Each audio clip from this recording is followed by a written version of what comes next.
hear each other? I think we can. Yeah.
Good evening and welcome to AFL NT's coverage of this round 3 NTFL Men's Premier League match at Darwin Mazda Nightcliff Oval. It's a clash of the heavyweights. The beach residents, it's Nightcliff versus Waratah, and of course we have Nightcliff with 1 win and 1 loss, and Waratah the same. My name's Stu Davis, and joining me tonight is Will Zwar. Good evening, Will. Good evening, Stu. Great to be here. Yeah, it should be a terrific contest. Bit hard to pick them early in the year, and this one particularly, I think.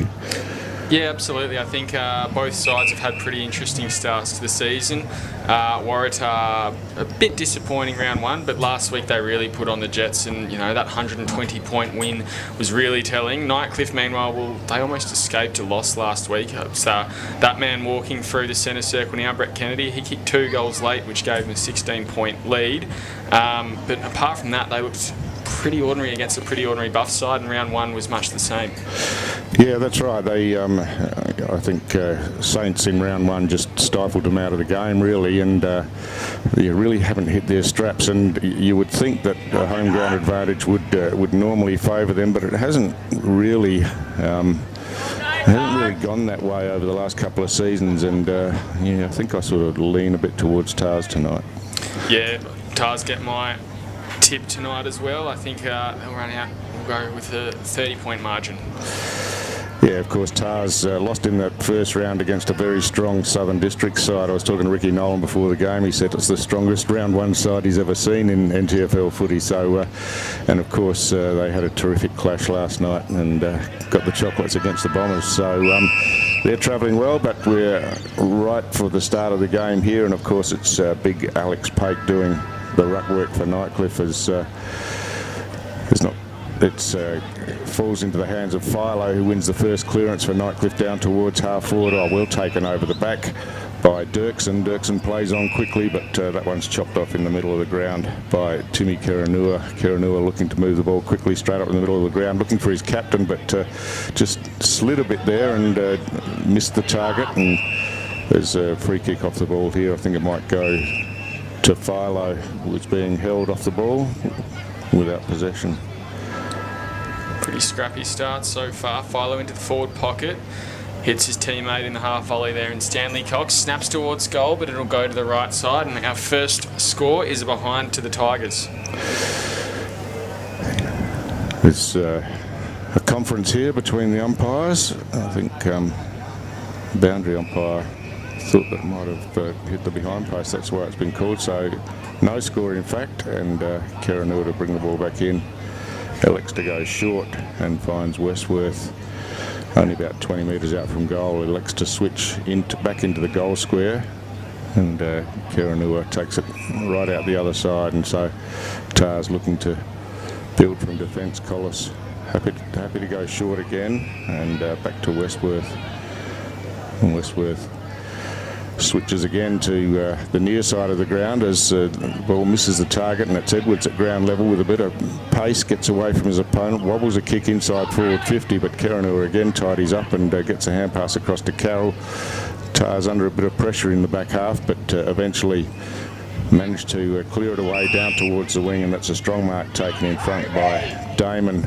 Damon plays on quickly, looking for Kenner. There goes over his head, but nicely taken off the hands of the pack by Kelly, who got the hand pass out, and Tars have worked this nicely down towards half forward, where the mark's taken by Salamachia, but his kick's off target, and some good defensive work from Twycross. Sees the ball over the boundary line in the left forward pocket for Waratah. Yeah, pretty easy transition there from Waratah, but a great spoil. Almost on the last line, probably second last line of defence there from Twycross, and a boundary thrown in the forward pocket. Yeah, so Tars were happy just to play the patient game, weren't they, and chip it around until they found an avenue out. But off hands, they've worked it through the hands again. Here's the first shot at goal for Tars, and it might have just fallen short and got touched through. All clear, says the umpire. Oh, okay. So it is a Waratah goal, and Scotty Carlin, yeah, first to his name. So yeah, they worked it down, and then again pretty easily from that stoppage. Will just got their hands on the ball and not much pressure from the Nightcliff defenders. Yeah, the transition started obviously in the back line, and apart from that smother there, Who did we say it was? I think it was from Twycross in the back pocket. Nightcliff didn't touch the ball, a little bit too easy, and realistically Waratah's transition there, it didn't look too complicated or complex, just short, sharp, deliberate passes and then down the outside on the wing. So back in the middle of the ground, it's Pake and Irvin to do battle in the ruck contest. Irvin up high early and does the groundwork himself and delivers straight up the middle of the ground towards half forward mark. Almost taken there, just spilled at the end, and working hard at ground level was Hunter for Nightcliff, but it's Tars who've chopped it off and bring it back inside forward 50 again on the bounce. Getting there first for Nightcliff was Fitzgerald, got it by hand, and eventually they clear around the outer side wing, and the mark taken out there by Rock. Happy Rock kicks long down the line, down towards half forward. Well, plenty of Tars players there as the ball spills to the ground, and running out of defence was Barty, who kicked long down the line, but again the mark taken by Fitzgerald, and at half-back for Nightcliff, and he elects to chip short out wide and finds Politis in some space, and he delivers again around to the wing where the mark was taken by Bailey. He was quickly played on by hand, and Nightcliff have worked it down to half forward, but Carlin again by hand gets it out to a running teammate in Barty, who got caught with the ball, managed to get his hand pass out, and now it's Nightcliff at ground level. Budrick, his kick was smothered, and plenty of pressure on the ball as the quick kick forward falls into the hands of Bailey. Bailey on the left swings towards goal, but swings it across the face and through for a minor score. Good pressure from both sides there. Quite a few tackles laid in that passage of play. Nothing really too easy, a little bit stagnant out there. Here comes the captain, Collis, out from fullback, goes straight down the line to his deputy in Scott Carlin. Another short, sharp one, too easy down the middle to Kelly. Been very impressive early in the season. Out wide now, looking for Big Hut. Can't find him, the handball will come forward to the runner. And a chip one over the top. Looking, all the two forwards couldn't work it out between them. But Blittner, he tried to go for it. Might have a second crack as Monty was caught with the ball and pinged for holding. Good defence there from Twycross. Gee, that should have been the better result for Tars. They had a couple of players out the back, but just a lack of communication really in the end, I think. In fact, it'll be Sean Hunter taking the free kick here in the back pocket. We're outnumbering the Tigers Waratah there, but then very quickly got outnumbered themselves, and as you said, just weren't clean enough with it. Would have wanted a better result. Could be 11 points up, you'd think, but still resting with that 5. Here comes Timmy Keranoa now, working it down that far side. Kelly again, keeps it alive. Inboard to Keranoa, now back again. Short, sharp one over the top. I think that one found young Seb Cox. Assesses his options on the left to the fat side now. Big Hut, Carroll popped out of his chest. Handball there on Fitzgerald. Was impacted by the tackle. A few players down here after a heavy collision. Here comes Blittner, handballs it out now to Sinnott, and the umpire will call for a free kick going the Tigers' way. Players just getting to their feet now. Yeah, almost as if there might have been head clashes or something in there, but a couple of sore boys, but they're all on their feet now, which is a good sign as Tigers just clear it out of the defensive 50, and the mark's taken by Bailey Edwards between half-back and wing on the clubhouse side of the ground. He kicks long down the wing, looking for Bailey there. It goes too long for him, and well read, and the intercept mark taken by Dylan Collis, who chips inboard to Carlin. Carlin again looking to switch back into the corridor and finds Keranoa there. Timmy Keranoa plays on quickly, a chip kick up the middle of the ground, has missed the target, and it's chopped off by Lanyon, who hand passes out wide. Rock fumbled, but had time to recover, and now kicks into the pocket, and that's beautifully delivered onto the chest there of Brett Kennedy out in that left forward pocket, and he'll go back and have a set shot for goal. 5 goals last week, Kennedy. Loves a goal. I think he's very proud of the fact he's one of the leading goal kicking. I think every senior season in footy he's played, he definitely lets you know that. Former Banks boy, won a premiership with them a few years ago, second year at Nightcliff. Let's see what he can do. Can he back up his effort last week with the first for the Tigers this week? And he can. That one's through for a goal, and they take the lead 1-1-7. Nightcliff leading Waratah 1 straight 6. Yeah, again, the build-up pretty good and not much pressure on the ball carrier. We saw Houghty Rock had a fumble there, but had time to recover and deliver the ball. And yeah, Brett Kennedy, a very reliable set shot for goal and made no mistake. So it puts the Tigers in front by a single point as we go past 8 minutes in the first quarter. You might have seen a few minutes ago Xavier Blittner just hobbling off the ground. He was sort of in that second clash in the Waratah forward pocket there. So we'll keep track on him, see if he comes out to play, if it's just a little roll or if it's something a bit more serious. Back in the middle now. And I think it was Kenner who got the hit out there for Waratah. But Big Pate got the clearance forward, bounces it half forward, and now a handball out. Good work there from Irvin to try and intercept, put some pressure on. A big, strong tackle there from, I think it's Brett Kennedy, potentially again. No, it was Zach Dirksen laying a big tackle. Umpire called for a ball up at the top of the 50. Dirksen lurking on the outside, but it won't get out to him. Instead, Waratah take it out the other side. Probably not quick enough with their disposal, and it's turned over. Now, with Scott, he gets a handball clear to Paik. We'll come back now to Paris Chong. Waratah, strong attack on the ball, and umpire calls for a free kick going Nightcliff's way. Potentially a bit too strong. Now to Brody Philo on his right, into the forward pocket. Forward there in Boyd Bailey, probably kept on the wrong side, and looks like it's gone over for a boundary throw-in.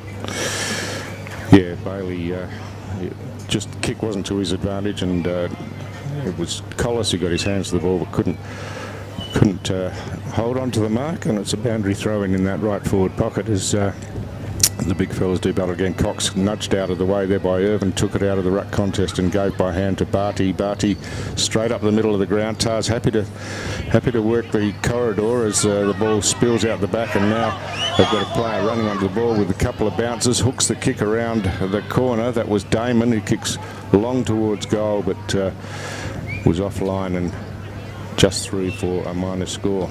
Probably should have done better there as well, Waratah. They definitely had the numbers and they had the run. Instead, Damon maybe should have gone for one more before having a shot on goal. Coming out now from fullback, Petros Politis goes out that far side. Worked over the top by Fitzgerald, looking for Paris. Taken very well there by Edwards, gets a handball out but intercepted by Carroll. He goes to Carlin, then on his left he goes deep inside forward 50. Bit of a foot race coming towards his pocket. Unkind bounce there for Rogers, but he'll chase up again. Nightcliff done very well here to hold their feet and keep their composure. That's a beautiful kick. Found the target there in Robertson. He now goes far out on the wing, very close to the line, having to work with Cody Niehaus, keeps it alive, keeps possession, and then finally now goes out of the boundary line, but not a loss there for them. No, some good defensive pressure from Brock Reynolds as well, just didn't allow Niehaus to get clear with the ball and eventually forced him over the boundary line. So a throw in right on the centre wing as the ball over the back again. Irvin just grabs it with one hand, tried to get a kick, but it was smothered. He's first to it at ground level again, and now they work it through the hands, Tars, and get it down towards half forward, and Paris comes over the top, spoils strongly and punches that one over the fence, and we'll have a restart again with a boundary throw in. Been really good with their 1%ers tonight so far. Nightcliff, another spoil from Twycross earlier, and that one obviously went to Paris, one of their leaders in the back line. Now ball comes in. Waratah's players picks it up but runs straight into a tackle and himself a free kick for a high. It's Ricky Monty, one of their better players to start this season so far, looking for Carroll. Just popped out of his chest again and wrapped up with the ball inside. Umpire will call for a ball up at the top of the 50.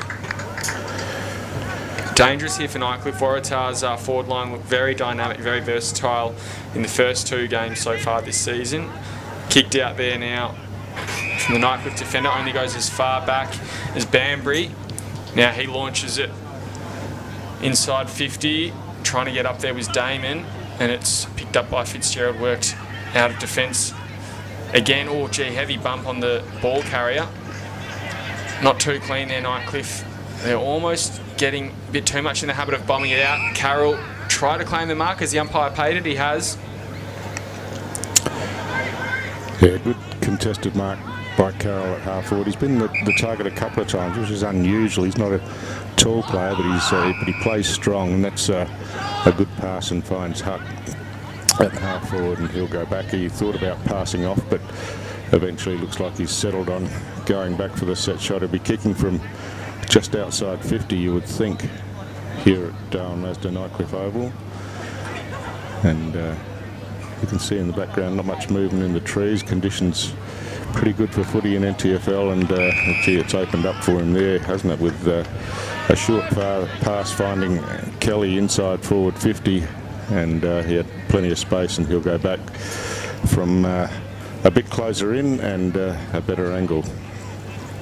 Yeah, Nightcliff potentially caught ball watching a little bit, and that you could see where Kelly marked, there was just an absolute paddock of space there. Wouldn't be too happy with that from a defensive perspective from the Tigers.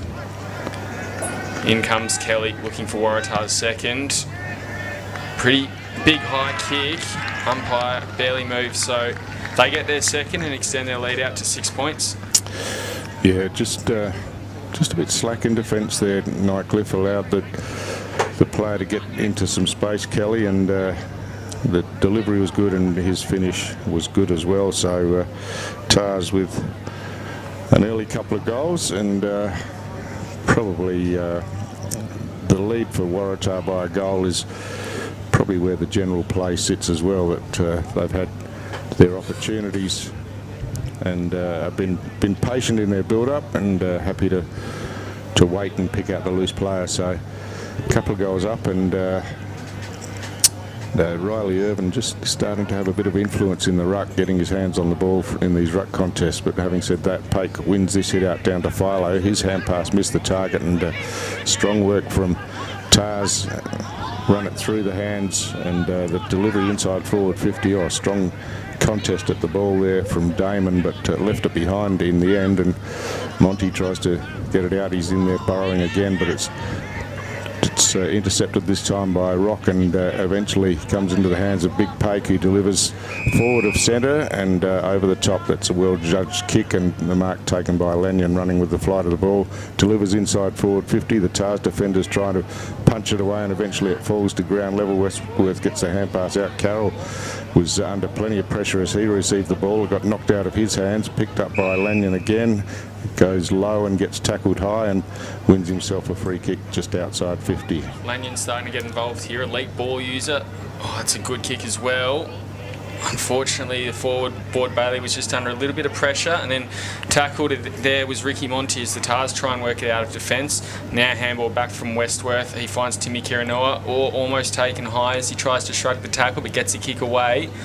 Mark not taken. Nightcliff, again, they'll have a go rebounding here. Hand pass comes out to Paris, and he goes a short, sharp one. Finds Boyd Bailey, loads up on the left, kicks towards goal, and just bounces the wrong side. Still alive. Paddled through for a behind there from Cody Nyhouse. Yeah, Nyhouse just getting back and happy to concede the rush behind as the kick went in long, but it's going to be Collis again to bring the ball back into play. Generally delivers from the back half and finds his target in Banbury, who's looking to play on now. Gets it back to Collis, who kept running and then chips in short, and he finds Lovell. Lovell gives off, and Westworth clears out of defence. As over the top, it's Fitzgerald again, who's been pretty impressive in this first quarter, getting plenty of touches in the back half, and that's a good intercept mark. And he finds Politis out there, who's looking to move the ball on quickly. Kicks long down towards half forwards, close to the boundary line, and no one can get their hand to the ball, and it bounces over for a boundary throw-in. Yeah, probably had the biggest impact, Kyle Fitzgerald, and half back there. He's taken 3 or 4 marks there, which are so valuable to a team, both stopping the offence of the opposition and helping your team go forward. Not a bad user of the footy from what we've seen so far either. So from the throw-in, this time it's Hutt doing the ruck work for Tars, but it's Nightcliff who win the clearance. The short pass was from Bailey, and he's found his teammate Budrick at half forward. Budrick has a player on the lead, goes deep into the pocket, but that's too far out in front, and again bounces over the boundary line. Joel Budrick, of course, a Nightcliff junior who's been away for a couple of years and played a bit of footy with Brisbane Lions in the VFL, and back in Nightcliff colours this season. It's good to see him back. So that was out on the full, in fact, and Tars, sorry, happy again to switch across goal, and Scotty Carlin at half-back gets on the end of this one and looking to go down the line, but misses the target, and it's chopped off out there by Scott. Forward Nightcliff. Wheels around onto his right, kicks it inside 50. Oh, didn't really have a target in mind and came to a clump of Waratah players, but they couldn't take it. Handball comes out now from Monty. Wrapped up in the tackle there was Carlin. Handball comes out, Lanyon gets it over the top. Now going towards goals, Butterick. Kick off line, well off line, bounces through for a behind.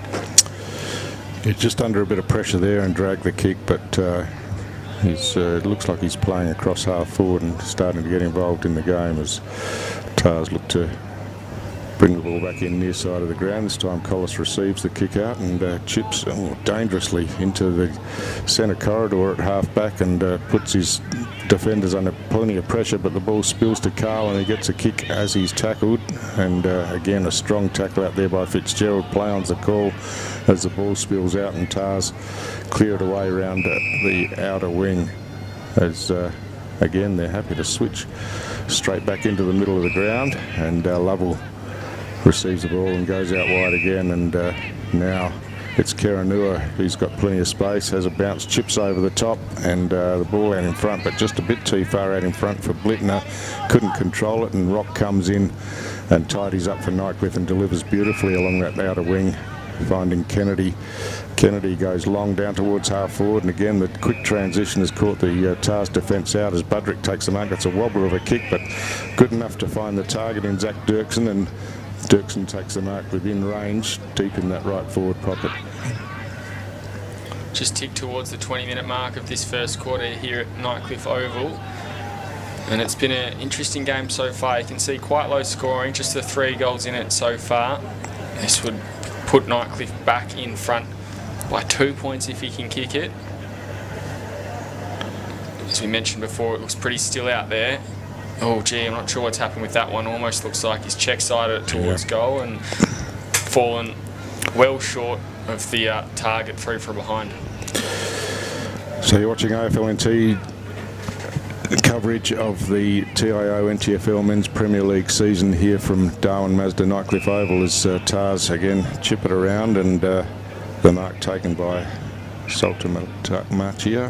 I'll get my head around that name shortly, but Tars bring it out of defence, and a long kick just over the top there of the target in Monty, and the Nightcliff defenders closed on it, but the ball spills out now, and there's another chance for Monty as he hand passes forward, finds Carlin. Carlin swings around, does a 360 and then kicks high into the forward line. Nightcliff defenders working back to try to get their hands on the ball close to the boundary line. The ball not able to be kept in, and it'll be a boundary throw in the right forward pocket. Yeah, probably not as clean there as Waratah would have liked. Needed a hit. I think it was Blittner on the half-forward flank and just went over, but they worked it out of trouble. An opportunity now in the late stage of this first quarter. Ball tapped down there from Kenner. Umpire will call for another ball up. And Kenner and Irvin in the ruck that first week against Matty Dennis and White Ryan, they didn't really look like having much of an influence, but tonight potentially could be a point of difference for the Red and Whites as the handball comes out now to Rock. Goes out wide to that wing again. Had to make his teammate and Paris Chong work, but he did. Took the mark running back. Not a good kick though. Cut off it in the middle of the ground there by Lovell, and now worked inside 50 by the Tars. Carroll lurking at the fall of the ball. Again, almost looks like potentially the wind caught that as it just goes a bit further than the Tars players thought it would. Here's Rock again. Handball out to the runner in Politis. Handball over the top to Bailey. He thought about going back to Politis instead down the line to Lanyon. Cut off. Waratah dangerous again to centre half forward, but the siren beats the mark of Saltalamakia. And at quarter time, it's a 3-point ball game. Yeah, a bit of a scrambly start, wasn't it? No one really getting the ball clear. When they did, they used the ball pretty well, happy to chip it around. But yeah, it's really an arm wrestle so far in the first quarter, and hopefully things will open up a bit more and we'll see a bit more free-flowing and scoring football. But a great contest, and it's Tars by 3 points at quarter time. We'll be back soon with the second quarter. Love exploring the territory? If you do, it's good to know that with TIO Comprehensive Car Insurance, if you have an accident covered by your policy, we're here to help with the reasonable costs of towing, as well as your additional emergency accommodation and travelling costs. So get out there and explore. Get a quote today. TIO, we're for Territorians. Kazali's Palmerston Club. Come and check out our cafe, open 7 days a week. Our kids club is open Wednesday to Sunday nights, including weekend lunchtime. Enjoy hot meals with nightly specials at the bistro or cold drinks at the sports bar. Feeling lucky? Have a go at the latest machines in our gaming lounge or grab your mates for a round of pool. Family gatherings or casual meetings, we have something for everyone. Kazali's Palmerston Club, making a difference.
Welcome back to Darwin Mazda Nightcliff Oval for this round 3 Men's Premier League clash between Nightcliff and Waratah. My name's Stu Davis. I'm with Will Zwar. Will, bit of an arm wrestle in the first quarter. No real clear-cut trend, I suppose, in the game, although when they have been able to move the ball, they've been able to find players both sides really with short passing, but you know, nothing, no signs of anyone breaking the game open so far. Yeah, I think Waratah's play is definitely been a bit more easy to read. It looks like they're going for those short, sharp 45-degree kicks, which should be pretty safe, but they've turned over a lot of kicks. And Nightcliff, as you say, a little bit of the same, but probably not as deliberate. A bit more versatility. Here's Paik out of the ruck, the big fella getting the handball away. Nightcliff now kicking towards the camera end. That mark not taken there by Collis on half back, so worked back for the Tigers. Now a high kick to the top of the 50, just over the hands there of Cox, and rolls over the boundary line. But yeah, I think it's not really anyone's particular, or it's not, the game's not really being played on anyone's terms. Both teams still arm wrestling over how this one will unfold. So from the throw-in, inside forward 50 for Nightcliff, but it's Tars who clear it away through Sinot down towards the wing, but Nightcliff pretty well set up behind the ball. The kick comes in and Lanyon takes the mark under a bit of pressure outside forward 50. He wheels around looking to move the ball in quickly, goes long down towards half forward, knocked away from the marking contest, and again Tars at ground level got some numbers pretty well spread around the contest and managed to work it through the hands, although the kick under pressure has gone straight out of bounds on the full, and it'll be Lanyon again to bring the ball back for Nightcliff. So we mentioned he's an elite kick with the ball here, so pretty safe hands to have it in, but judging by what we can see on the screen, imagine it's a pretty crowded forward 50. A kick to the top of the square. In fact, he kicked it in the pocket, but a beautiful mark there from Brett Kennedy. He's kicked their only other goal tonight. Runs around, opens up the angle, and I think that one has been touched on the way through. 1-5 they go to, and I spoke to Lee Crossman at Gardens Oval during the week, just having a kick with his kids. He said, we need to get our goal kicking right. They'd kicked something like 13 goals, 40 behinds for the season at that stage. And here we are tonight, they're 1 goal 5, so the trend continues as Tars work it around the outer side of the ground. Again, Collis gives and gets and delivers nicely, and now through the hands, just bounced off of Carlin's hands, but he's recovered well, and then receives back and gives off again, and Tars move it just forward of centre where the mark's taken by Keranua. Again, missed the target, but Carlin able to tidy up and got the hand pass back to Lovell, who kicks down towards half forward, and he finds a target inside forward 50. So a little bit untidy, but kept at it, and the final delivery inside 50 was good, and Damon out in front took the mark, and he'll go back and take a set shot from about 35 out on not much of an angle. It didn't look pretty, and as you can see, there doesn't seem to be too much wind there. Oh gee, that kick offline as well. The players just not really adapting to it tonight, though. A lot of mistakes and a lot of errors from two teams who arguably should be having a much higher quality of game between them. Brody Philo will do the kick out from full back. This year's captain at Nightcliff. Assesses his options and bombs it out down the Bowls Club side. Beats a few players, punched forward by Rock. Big Paik bounces perfectly into his lap, but he's tackled over the boundary line. Had a Waratah midfielder lurking. Saw a bit of that in the Australia-Tonga game last night. The big fellas going hard at it. But yeah, boundary throwing out there, and on the wing as ball comes into play, and at ground level it's again a scramble for the ball. Eventually comes out to Monty, whose kick was smothered, and Nightcliff bring it away, but Collis, as usual, sets himself up nicely behind the ball and read it beautifully. He takes the intercept mark. He's again happy to deliver into that centre corridor, the dangerous area, and it's turned over, and Nightcliff with a long shot at goal. The kick looks pretty good. I think it might have been Paris Chong who scored that goal, and yeah, it was again a dangerous option, which is fine if you can hit the target, but under pressure there was plenty of Nightcliff players there, and they score the first goal of the second quarter. Yeah, absolute coach killer there from your captain as well in Dill Collis. He went into that centre corridor at half-back, big no-no for coaches, and turned it over, and it was Calvin Paris Chong who's kicked the second goal for Nightcliff. They take back a 3-point lead. So yeah, Lee Crossman be pretty happy with that. They've had the only couple of scores in this second quarter, and getting their hands on the ball a bit more, but they're ready to go again in the centre of the ground. Big Pake's been doing the ruck work just about all night so far, as he has done in the first few rounds. His hit out was straight to his opposition, but the ball not taken cleanly, as again there's a scramble forward at ground level, just forced out the back.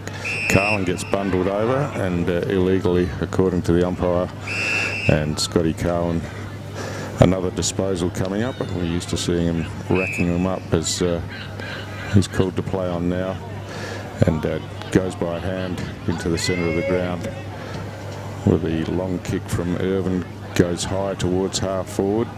No mark taken, the ball spills out the back as Kelly applies the pressure, but illegally, and it's going to be a free kick to Caleb Walker in the back half for Nightcliff.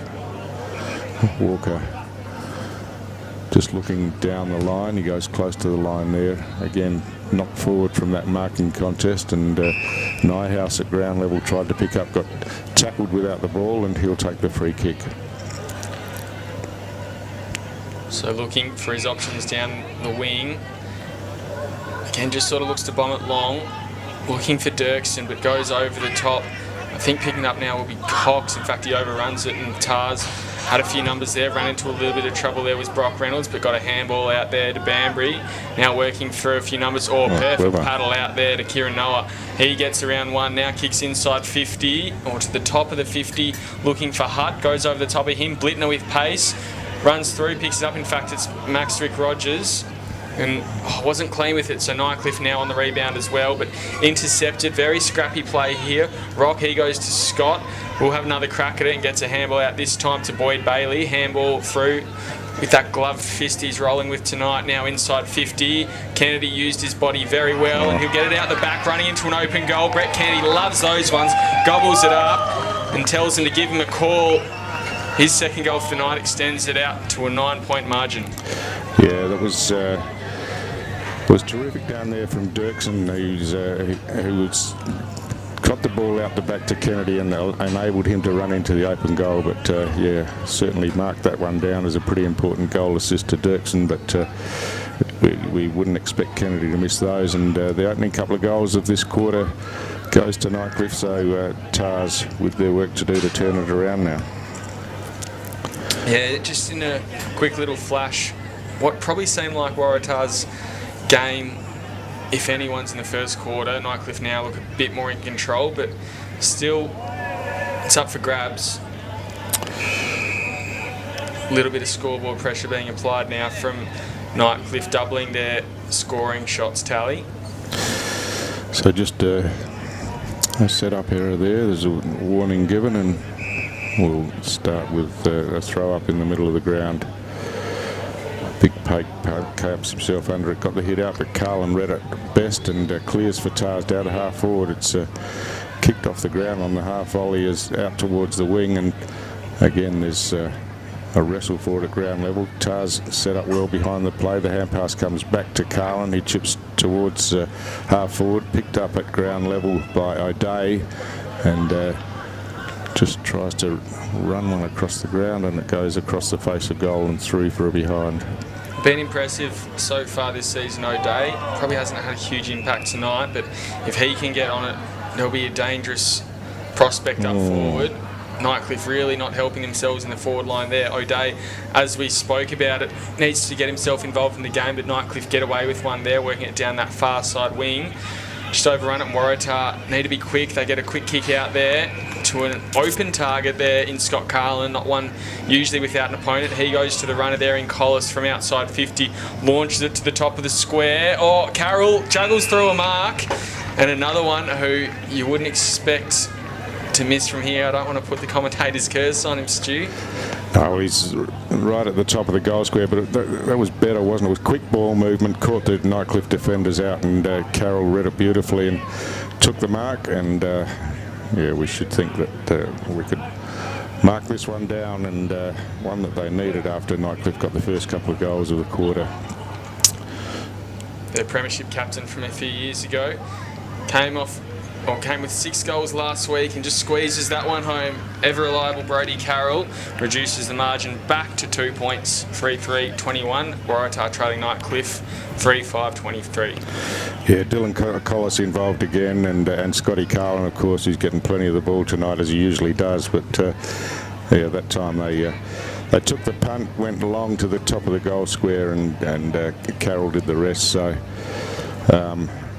Yeah, just a bit of a change up from the way they've been going about it earlier in the game.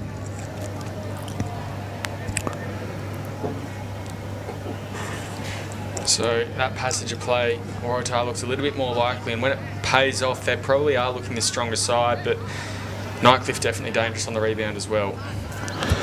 Pake and Irvin again doing the ruck work. Irvin this time gets it down, but no clean possession. The tackle was held too long, I think, so it'll be a Tars free kick to Tanner Lovell, hit right in the middle of the ground. He plays on, kicks down towards half forward. It's out in front, just knocked away there from Carroll this time, but he keeps scrambling for it at ground level. Eventually comes in, he's tackled to the ground, and I think he'll receive a free kick there. He didn't have possession of the ball when he was taken to the ground, and Brodie Carroll just being directed to get around on the correct angle as he drills a pass inside 50, but just slips through the hands there of O'Day as the hand pass comes over the top. Another chance for Tars here, and the finish is good from Saltalamacchia, and just got it on the outside of the boot running into the open goal, and he celebrated straight away. So Tars hit back quickly with a couple of goals and find themselves back in the lead. Yeah, potentially that Kennedy goal probably about 4 minutes ago just gave Waratah a little bit of kick that they needed to get going, and as we say very quickly, they've got 2 more and take the lead back. 4 points they're up by 12 minutes into this second quarter. So yeah, after only 3 goals in the first quarter, we've had 4 already in this quarter, and as we suggested, the game just starting to open up a bit, the ball getting moved a bit more freely in this second quarter. As beautiful bounce in the centre of the ground. Irvin gets his hand to the ball, but Pake does the work at ground level for Nightcliff and gives off, and gave it to Dirksen, who kicks long inside forward 50, just gets over the head of Kennedy there. Cox with some clever work by hand, got it to the advantage of his teammate, but it fell back into the hands of Cox, and again Tars scrambling defensively across half back there, and this time the ball's held in, and it'll be a ball up just inside Nightcliff's forward 50. 2 makeshift roughs having a crack at it, and I think it was Cox who got the handball down, or the tap down for the Tigers. Still working forward, just bounces the wrong side of the hand there for the Tars defender. Now a handball gets through to Cox. Bailey wraps up Reynolds in a tackle. Umpire calls for the live ball. And Irvin and Cox again having a crack at it. Irvin gets it down straight into the hands of Bailey. Or just a little dinky one over the top now, top of the goal square. Kennedy tried to socceroo it through, bit ambitious there, paddled through for a behind. Gee, it was clever though, wasn't it? And under pressure, chose not to take possession, just threw his foot at the ball, and just the wrong side of the post, unfortunately for Nightcliff. But they've put themselves under pressure again, the Tars defence. This time it falls to Kennedy again, 15 metres out, and yeah, Tars just trying the short option from the kick in, and there was plenty of pressure around, and Kennedy pounced on that and made no mistake the second time. He's always chasing that next goal, and you can't be doing things like that around him because he will make you pay. We saw him with it behind. Maybe he should have done something a bit better with before, but instantly turned into a 7-point play. So he has 3 of Nightcliff's 4 goals now, and again is proving to be the danger forward as far as the opposition is concerned. I like big Alex Pake's game in the ruck so far, and he's been very nimble at ground level for a big fella as well. He's now going up against Kenner, their second ruckman for Waratah, so we'll see how Kenner goes up against him here. Yeah, an interesting recruit, Pake. He's come across from Palmerston from last season, so but he's been influential the first 3 games, that's for sure. As the ball spills out now, and Nightcliff at ground level. Philo gets a kick in, but chopped off across half-back. Oh, the hand pass given put Collis under plenty of pressure, and Nightcliff players pounce on it. Philo in there again, tries to get the hand pass out, but again there's plenty of white jumpers around Boyd Bailey there as he's tackled to the ground, and it'll be a ball up once again. So Big Pake wins the hit out to the advantage of Dirksen. Couldn't control it initially. The ball spills out the back to Collis, who hand passes wide, and Tars looking to move it around the outer side of the ground as Sinnott gets the ball forward of the centre wing close to the boundary line out there. Running onto it for Nightcliff was Walker, and he was happy to keep it close to the boundary line, and eventually it's gone over for another throw in. So Pake comes in, and this time he'll be up against Hutt in the ruck contest here. Can see Pake, a big strong unit, but works his way to the front, gets his hand to the ball, and then comes in again, as you said, doing the follow-up work as well, and got the clearing kick away. It's a high one, but not directed, and Collis takes that mark. He's looking to move it quickly, goes short out wide, but again misses the target, and goes over the head of his teammate Sinnott and out of bounds on the full. So yeah, just he's had a couple of disposal errors early in this game, which is unusual for Collis. It almost seems like a game of who can make the most of their opponent's mistakes, because there's plenty of ones being made out there that shouldn't be made, and from quality players as well. Kick forward, very short and tight on the lead there for Nyhouse. Yeah, Brody Philo, good disposer of the ball, was happy to receive the hand pass and then deliver inside forward 50. We're just on his kicking range here. Inside forward 50, launches it on a tight angle. Will get right to the line, bounces, clears the pack, but through for behind.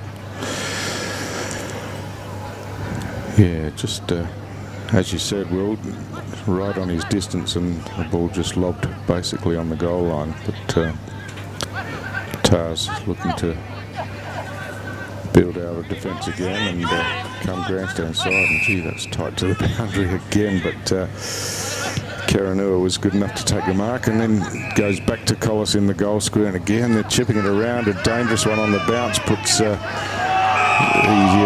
his teammate Lovell under pressure, and again it spills to Kennedy, but this time he's missed again and hit the goalpost. But gee, they're flirting with danger all the time in this back half. Kennedy kicked about 3 goals 3 tonight, but at least he's getting a few through. Can't say the same for Waratah, who've been very, very sloppy in their defensive 50 in particular. Now running through Salter Lamarck here, overran the ball, stopped there by Nightcliff, and they're working back through. Philo does the double take, now onto his left to centre half forward, finds Rock. Now goes out this near side, a short, sharp one. Finds his target there in Pake, the big fella. Gets it outside the centre square, long way from home. Looking out the back for Kennedy, doesn't quite sit properly for him. Good defensive work there from Waratah, but it's not over yet. Get a handball out to the runner there. I think it might be Banbury.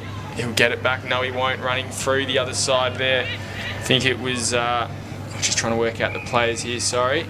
Now with it is Zach Sinnott. He's got an option inboard at Carlin if he wants to, but he won't. He'll go down the line. Getting late in this second quarter, not too many goals scored, so don't imagine there'll be too much overtime, but that ball spills out over the boundary.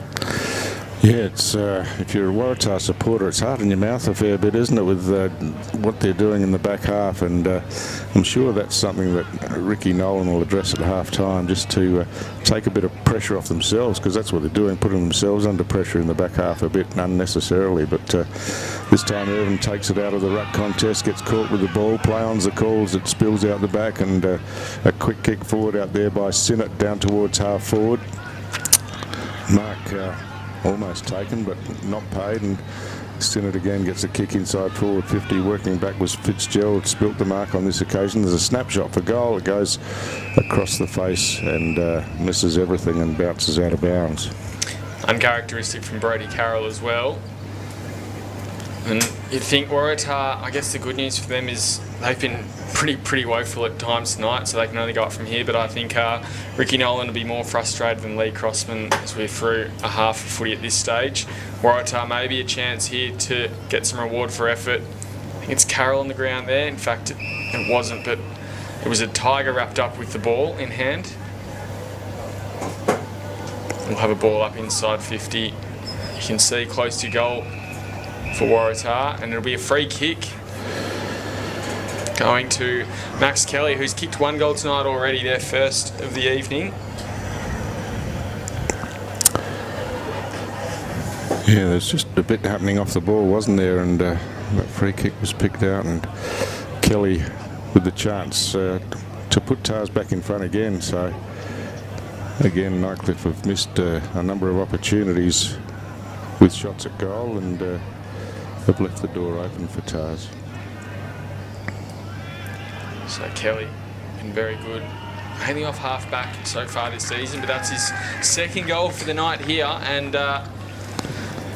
Waratah take back the lead by a single point, 5-3-33. They're leading Nightcliff 4-8-32 as we tick towards 21 minutes of this second quarter, first half here. Yeah, good finish there from Kelly, a new recruit this year to Tars from Geelong West, and he's come across under Ricky Nolan and has been impressive so far. And as you said, Will, a couple of goals tonight, and the last one just nudges Tars back in front again as we go past 21 minutes in this second quarter and count down towards half-time.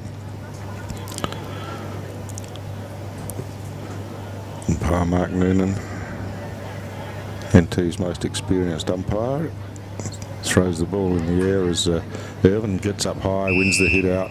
Again, there's a free kick here for some manhandling. It's going to go Tars' way. Dave thought it was his, but it's going back to Carlin. On his left, he goes out to a long lead to Hutt. In fact, it's Tanner Lovell. He goes again a bit further out, very wide. They're sticking to the boundary line. I think this might be Barty there in the flank, and he now goes inside 50. At the fall of it was Sinnott.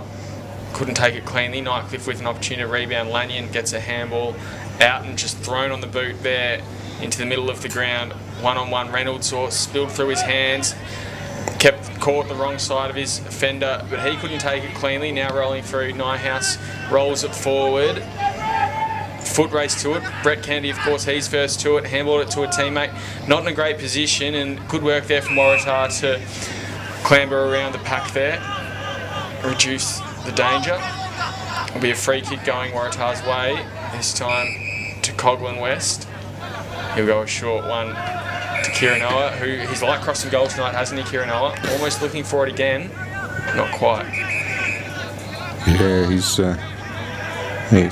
not afraid to switch into the goal square and across to the other side, and usually delivers well, and does again on this occasion as a short pass into the back pocket finds Banbury. Banbury again looking to switch, just slightly off the side of the boot. No danger in the end as Collis takes the mark, and he goes straight up the corridor and finds Monty only about 20 metres out from their defensive goal. As he's looking for options, he's going to go back to Collis, and Collis takes the mark now, runs off and kicks it longer around the wing, but this one chopped off the mark, not taken, spills to ground, and Tars got their hands on the ball as the hand pass from Lovell swung over the top, but not to anyone's real advantage, and eventually it's knocked over the boundary line again.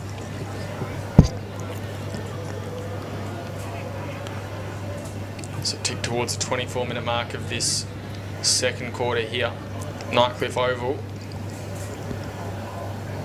Interesting game. Probably not what we would have expected coming here. As it's taken out of the ruck by Paik. Stripped of the ball. Handball through to the runners. Here comes Boyd Bailey. Kicks it to the fat side. Kennedy on the lead. Oh, great spoil there from Kiranoa.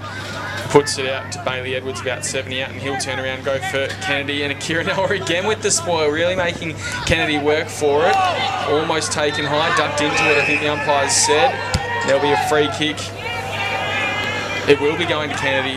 Yeah, I think it was. The second one. I think he was held again after the ball spilled out. So Kennedy, you can see that he's outside the boundary line here. It's a tight angle. It wouldn't surprise if he elected to run around here after he catches his breath. But again, been a really important forward for Nightcliff, and goes the short option. It's just hit on the half volley, I think. It comes back to Kennedy now, swings around as again. So looks whistle like on the play. Free kick. Or is it? The siren may have even gone. I think that's what it looks like here. Yeah, it looks like the siren's gone to end the half. Sorry about that, but didn't pick that up. Was obviously a short blast on the siren, which is located at the other end of the ground at the scoreboard. So we've got the close one of the round. I think it's only a 1 point margin at half time. Probably not quite the standard we were hoping for, but we've got a real contest on our hands, Will. Yeah, absolutely. I think, the good news for the viewers at home is it can only get better from here. It's been pretty rough on the skills here, and as you mentioned, Stu, a lot of Waratahs fans in particular with their hands on their heart with that kicking in the back line.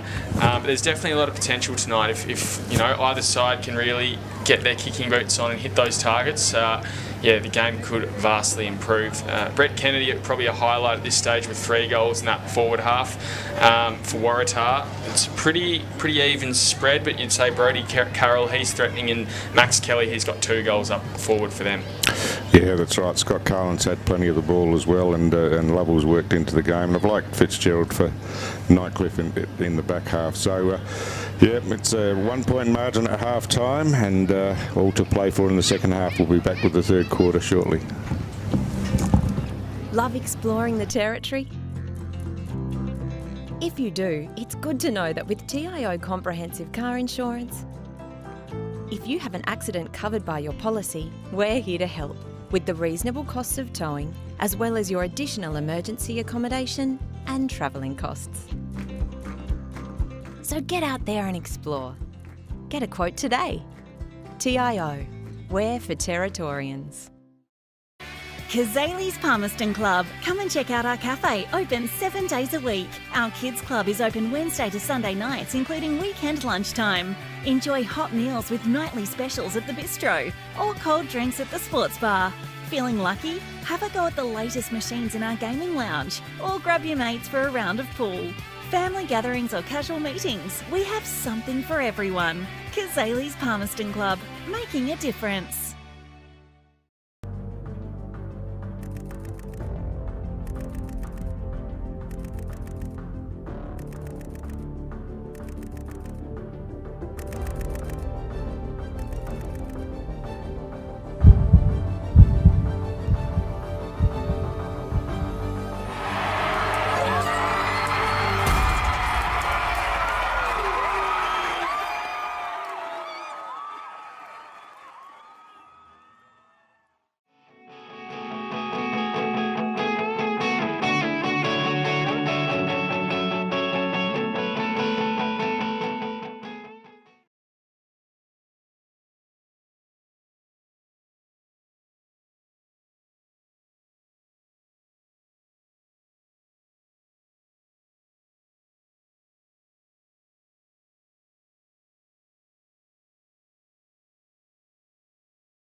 Well, welcome back to Darwin Mazda Nightcliff Oval. It's the round 3 clash we're covering between Nightcliff and Waratah, and we've got a close one. It's 1 point the difference at half time, although both sides have had chances to score more heavily, you would have thought, Will, but as it's turned out, we've got an interesting contest anyway. Yeah, absolutely. We mentioned Brett Kennedy's kicked 3 goals for Nightcliff. He's in fine form this season. I think that'll be up to 10 double figures for him in round 3. But he's probably could have kicked a few more, maybe had about 6 or 7 shots on goal already. Calvin Paris-Chong, the other goal scorer for Nightcliff, as you can see there on 4-8. Waratah on 5-3, their goal scorers. Max Kelly with 2 and singles to Brodie Carroll. Josh Saltlamarkia with a beautiful check side from inside the corridor, and Scott Carlin, the vice captain. Be interesting to see, or be a fly on the wall inside the change rooms at half-time, Stu. I think a lot would have been said, particularly from Ricky Nolan in the Waratah camp, but we'll see how they respond and try and improve the quality of game in this third quarter. Yeah, just let themselves down a bit in defence, but we're underway as the ball spills forward for Tars. Philo lurking around the back, couldn't get his hands on it. O'Day did, got the hand pass forward as there's a whistle on the play. It's going to be a Waratah free kick, and it's going the way of Big Sam Kenner at half forward. Already feels like they've come out with a bit more ferocity in this third quarter. He'll be probably on the paint of 50 when he gets onto it here. Looks like he's in a pretty good position in front, but that one's just sprayed to the right. So we're behind, 5-4 they move to. Double their margin. Brodie Philo works back to retrieve the ball and bring it back into play, as he often does. He's running out of the defensive goal square now and going long out towards the wing. He's got a teammate out in front there in Hunter, but couldn't get his hands on the ball, laid the tackle, put the pressure on, and saw Brodie Carroll over the boundary line for a throw in again.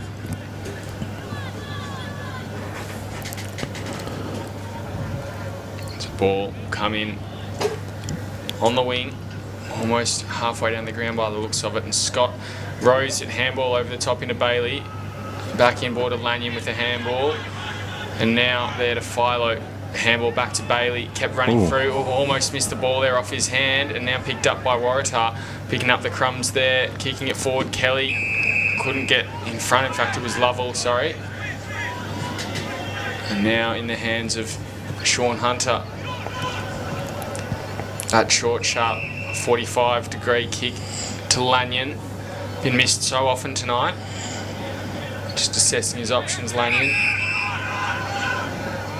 Again, that short, sharp one. Not really willing to penetrate the lines here. So they go back to centre half back. Looking to cross is Twycross across to Fitzgerald. And now down the line, finds a target in Bailey Edwards on that far side. Very stagnant play again. So the game is resumed where we left it at just before half time, hasn't it, Stu? Yeah, that's right. That's a good mark there, but not such a good kick as the ball wobbles in towards half forward at ground level. Kennedy fired out the hand pass. There's a shot at goal here, but again, just missing to the near side. So they're behind each in the opening minutes of this third quarter at Darwin Mazda Nightcliff Oval. It looks like Nightcliff are missing a little bit of spark. Apart from Kennedy, it looks very stagnant out there. No one's really willing to break a line or go for a run, just keeping it very pedestrian. Waratah now trying to work it down, but again, they're just kicking to a one-on-one contest, not really to advantage their opponent, of their teammate. Sorry, here comes Philo. He breaks the line on his non-preferred right. Good kick to the run of his teammate there in Damon. Gets a handball inside 50 now. Wasn't clean, but could work out. Here comes Kelly. Can he kick 3? Oh, just touched there by Fitzgerald, who has been really good tonight in the back line for the Tigers. Yeah, he has been really reliable, and just got back, got a hand to that one. It was as it was approaching the goal line, but taken a number of intercept marks and been a prominent player as Hunter brings the ball back into play for Nightcliff. elects to go long this time down towards the centre square. Mark might have been paid, but playing the calls, the hat kick comes off the ground straight into the middle of the ground and tied it up by Pake, who kicks short. It goes over the top of Scott, but he's able to run onto it now near the boundary line and give himself a little bit of time and then chip forward as some clever work at ground level by Paris Chong. It got the ball onto the boot, but across the face of goal and bounces over the boundary line for a throw in. It's a frustrating watch, isn't it? Just too many players not helping or looking out for their teammates, not kicking it to their advantage, just kicking and hoping for the best.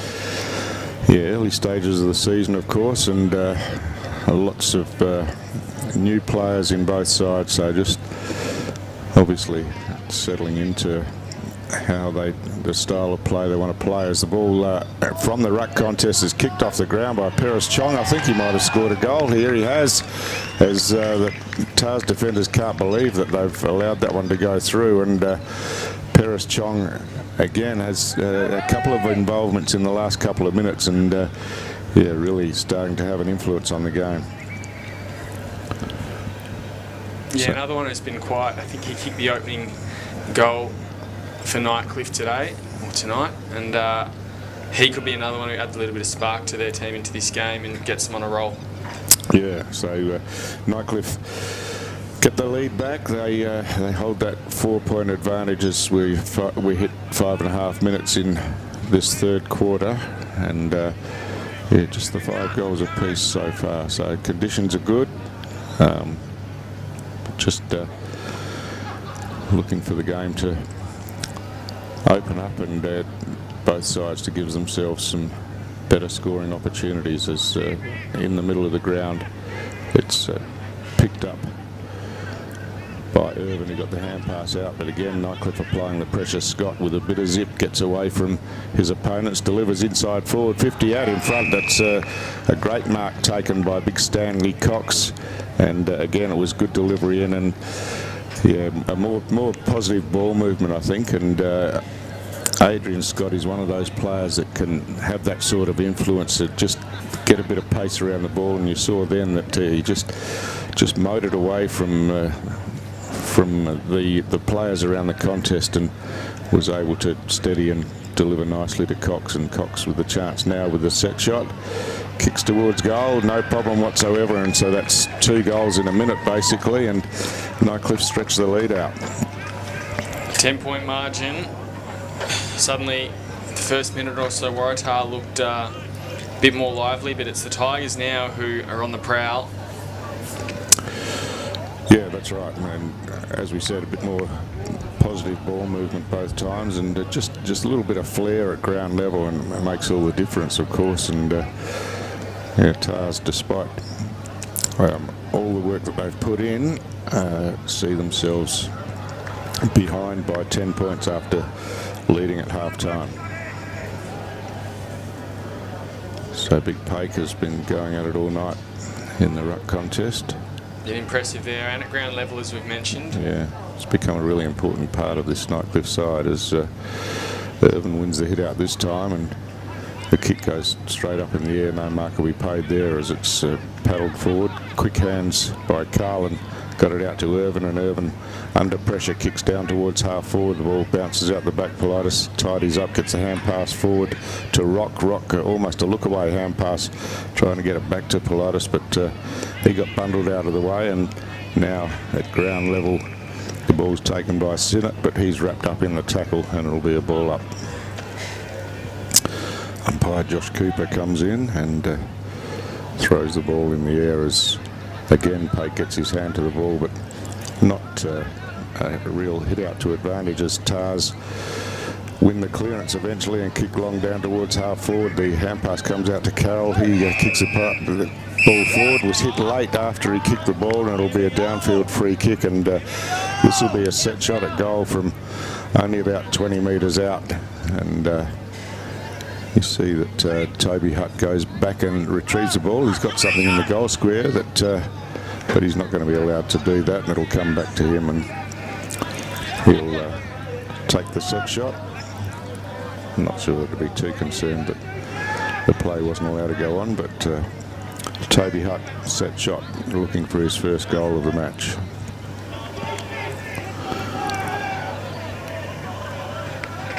Big fella, been a good presence up forward for them this year and a good bit of tall timber as a target. That one goes through the mill. As you said, his first for the night reduces the margin back down to 4 points, and he could be a focal point for them for the second half. Another player who mentioned briefly in that first is O'Day, Liam O'Day. He's been a little bit more, you can see him there starting in the centre square by the looks of things. He's becoming a little bit more lively around the ball, still yet to really get his hands on it, but he could be a turning point too for Waratah. Yeah, Toby Hutt, of course, the goal kicker in his second season for Tars, and he really impressed last year, and looking to carry on that work under new coach Ricky Nolan this year. So Mark Noonan just making sure everyone's in their right spot, and throws the ball in the air. Pake got his hand to it, and Dirksen runs onto it, couldn't control the ball, and it's picked up at ground level nicely by Cox, who got the hand pass out the back.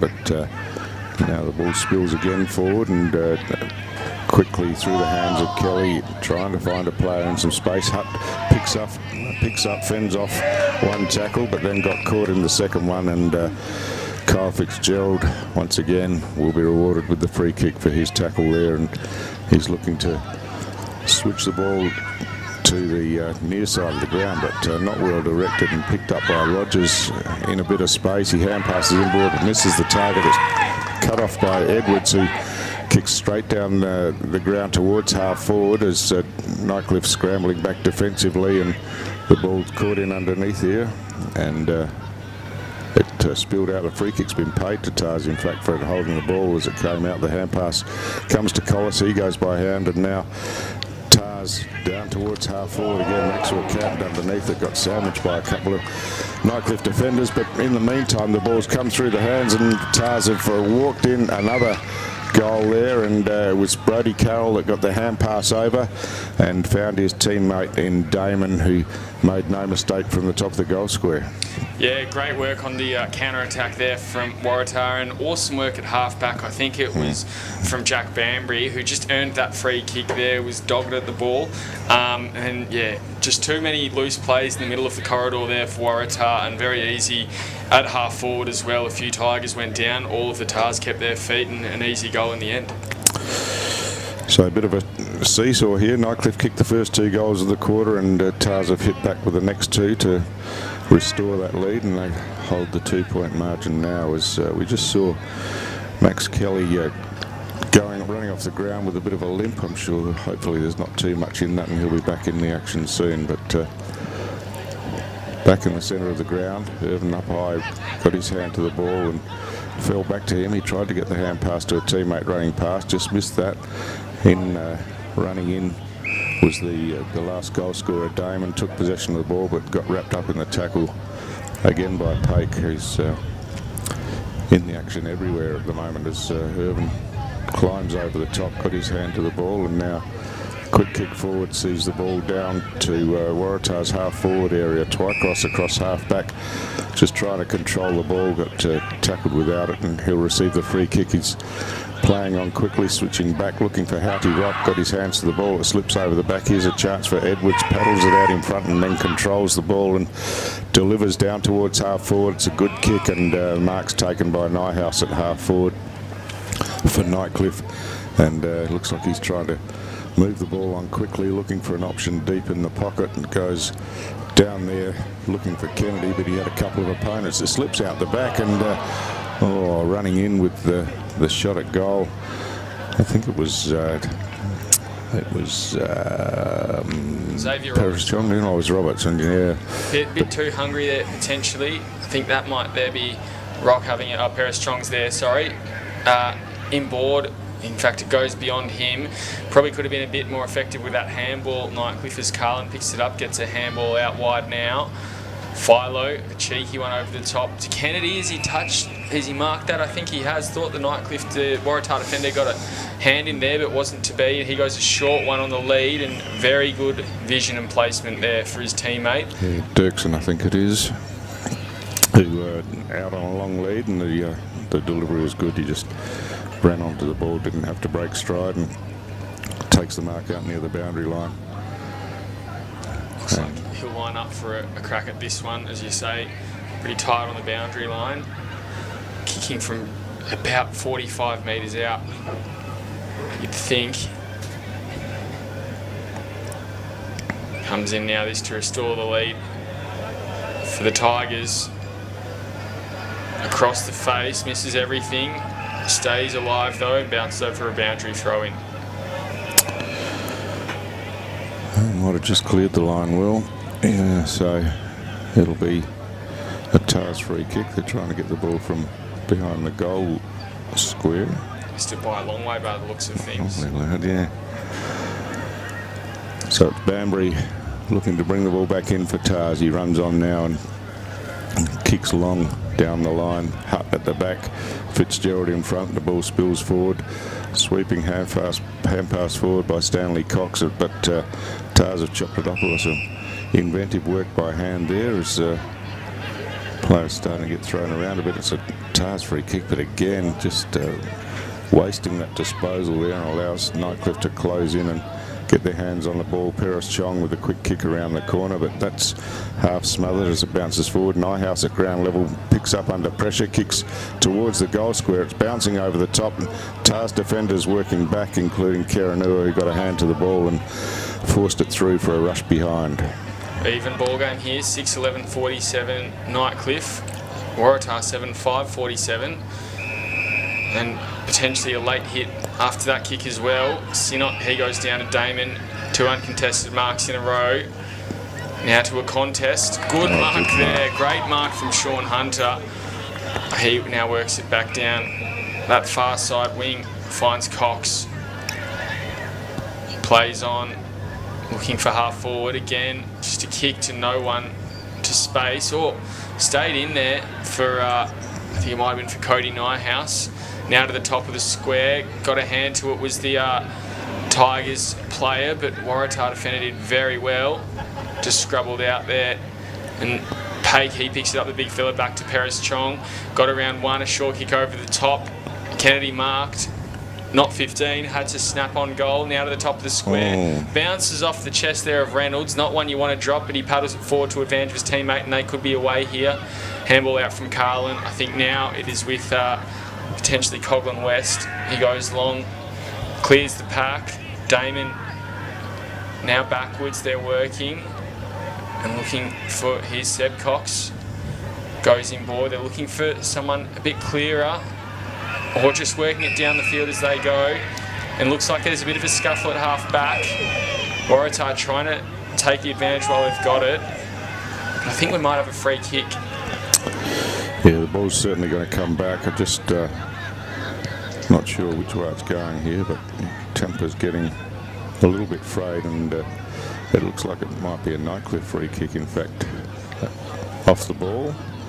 So that blunted the TARS potential attacking move as see Scotty Carlin, I think it is, off the ground with the blood rule. It might be Politis as well, but Brody Philo never far from the action, and he's found himself with the free kick off the ball. Long way out. But we know he's got an absolute rocket on him. Kicks it to the top of the square.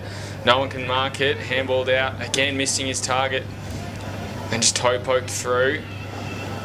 Now Boyd Bailey into the pocket. Or made Kennedy work for it. In fact, it was Dirksen. Couldn't take the mark. Kick over the top now from Barty. Again, just short of the target. Tackled under pressure. Got hands away. Rolls out to the boundary line. And again, just a little bit of contact there between the two sides. Yeah, so both sides have it, particularly TARS, to just kick those 10-15 metre kicks, aren't they, and try to work it out, where you'd think that on occasion the longer one would be the better option, but Cox comes over the top uncontested in that ruck contest, got a double fist to the ball as Collis came racing through and pushed over the boundary line. It'll be a boundary throw-in again. Dangerous position for Waratah. Nightcliff in their forward line. Kennedy lurking at the fall of this ruck contest. Will they get it down to him? Pake almost tried to take it out by himself. There's Kennedy, picks it up. Handball out to the runner there. In cross, kick towards goal. Marked though by Kirinoa. Doesn't make the distance. O'Day gets it out. Waratah now on the counter attack again. This is where they've been most damaging tonight. Saltalamarkia can't take a mark at the fall, but again kept his feet where the Tiger couldn't. Rolls round. A long kick down the wing. Paris almost held. Got a hand to it, paddling it out wide. Brodie Carroll kept it in, now snaps forward. Clears Fitzgerald. Running through, he overran it where you don't want to. Hutt tried to paddle it through.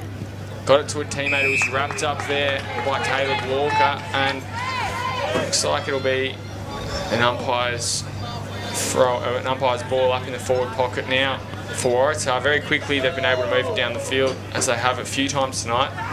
Irvin gets it down. Kelly, taken high, umpire called play on. Now comes out O'Day, try to get a handball out. Still kept at the bottom of that pack. Kick there. Sinot dropped his legs as he's taken the mark and paid a free kick for high. He now goes inboard. Picked up by Banbury. No, it's not. Left there. Trying to show the umpire his intent to get rid of it, but we'll have a ball up.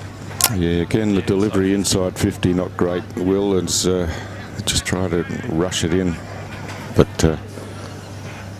from the ball up, it's thumped out of defence for Nightcliff.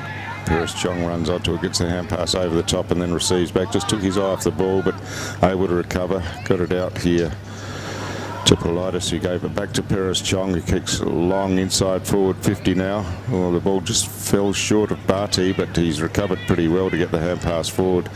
And Tars work it out of defence again, but Cox coming in from the side, just made from position, got his hands to the ball. Philo was driven into the ground from behind, and I think that's the way the umpire's seen it, and it's going to be a Brodie Philo free kick right in the middle of the ground. He swings it laterally, almost backwards out to the wing. I'm not sure that was the best option, but it's picked up out there by Hunter. He delivers inside forward 50 now, but Karanua again working hard across half back. Won the ball, and Tars bring it away where Banbury takes the mark, kicks down towards half forward. Brodie Carroll in a one-on-one contest here, running into the goal square. Both players fall to the ground. Carroll got to his feet first and really cleverly threw it onto the boot as he was charging towards the goal line. And yeah, he was just got his opponent out of the way there in Caleb Walker, and both went to ground, but Carroll bounced straight back up onto his feet and got it onto his boot and through for Tar's third goal in a row. No need for third umpire there. Perfect position of the cameras there at Nightcliff, able to see the goal line, and yeah, he stumbled but got up quickly and was smart enough to know just get it on the boot before Caleb Walker can get up and tackle me. And again, they get the lead back. Now 6 points, they find themselves up by 8-5-53 to Nightcliff, 6-11-47. 22 and a half minutes of the way through this third quarter. Yeah, approaching three-quarter time, and Tars have, of course, had that 1 point lead at half-time. Have stretched that out to 6 with that goal to Brodie Carroll. So, again, there's a bit of disorganisation as far as being set up for the centre bounce, and we're underway now as Cox doing the ruck work for Nightcliff, got up over the top, won the hit out, but at ground level it was O'Day who got the hand pass back, and now it receives again, running forward of centre, chips the ball inside forward 50, the ball gets over the back. There's a chance out here for Kelly, he got it back to Irvin chips in short. The mark spilt under pressure there by Carlin, and at the back Fitzgerald got the hand pass back, and eventually Budrick gets a kick across half back. Good work at ground level just to paddle to his own advantage there was Robertson, and eventually gets rewarded with a free kick for being held without the ball, and is looking to move it on quickly. He finds Bailey out wide. Bailey goes short, and he finds Rock on the outer wing.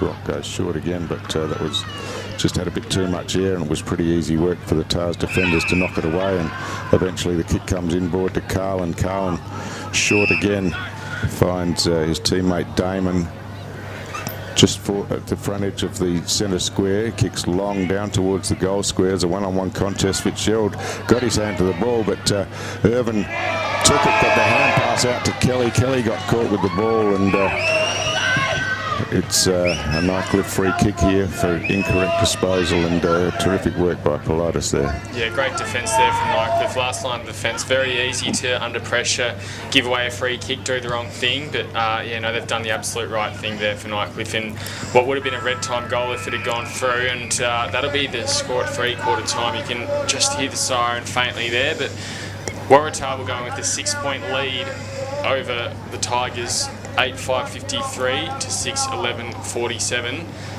Stu, what are you expecting from this final term ahead? Yeah, well, it's been tight all night, hasn't it? You know, Nightcliff kicked the first couple of goals, and you might have thought that they'd go on with it, but Tars have hit back with the last 3 goals of the quarter, and yeah, it's been an arm wrestle all night, and I would expect that it continues that way. Could go either way in the end, so be fascinating viewing. Make sure you come back and watch the last quarter here from Darwin Mazda Nightcliff Oval. We'll be back shortly. Love exploring the territory? If you do, it's good to know that with TIO Comprehensive Car Insurance, if you have an accident covered by your policy, we're here to help with the reasonable costs of towing, as well as your additional emergency accommodation and travelling costs. So get out there and explore. Get a quote today. TIO, we're for Territorians. Kazali's Palmerston Club. Come and check out our cafe, open 7 days a week. Our kids club is open Wednesday to Sunday nights, including weekend lunchtime. Enjoy hot meals with nightly specials at the bistro, or cold drinks at the sports bar. Feeling lucky? Have a go at the latest machines in our gaming lounge, or grab your mates for a round of pool. Family gatherings or casual meetings, we have something for everyone. Kazali's Palmerston Club, making a difference.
Good evening and welcome back to Darwin Mazda Nightcliff Oval, where we've got a close one. It's could go either way, but it's Waratah who hold a 6-point lead at three-quarter time after leading by 1 point at half-time. My name's Stu Davis, I'm with Will Zwar, and as we said at the close of the third quarter, Will, really an arm wrestle all night and could go either way. Yeah, absolutely. No team has really commanded possession or the game at this stage.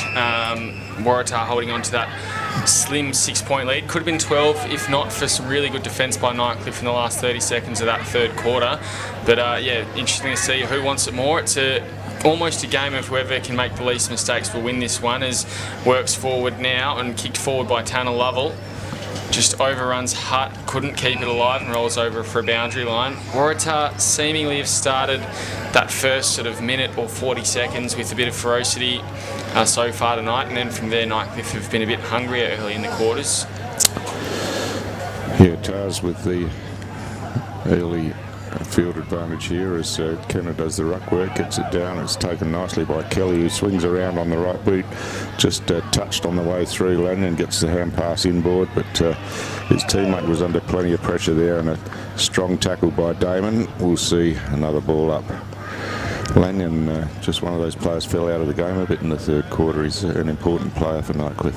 Yeah, it could be one to just steady the ship if they can get in front.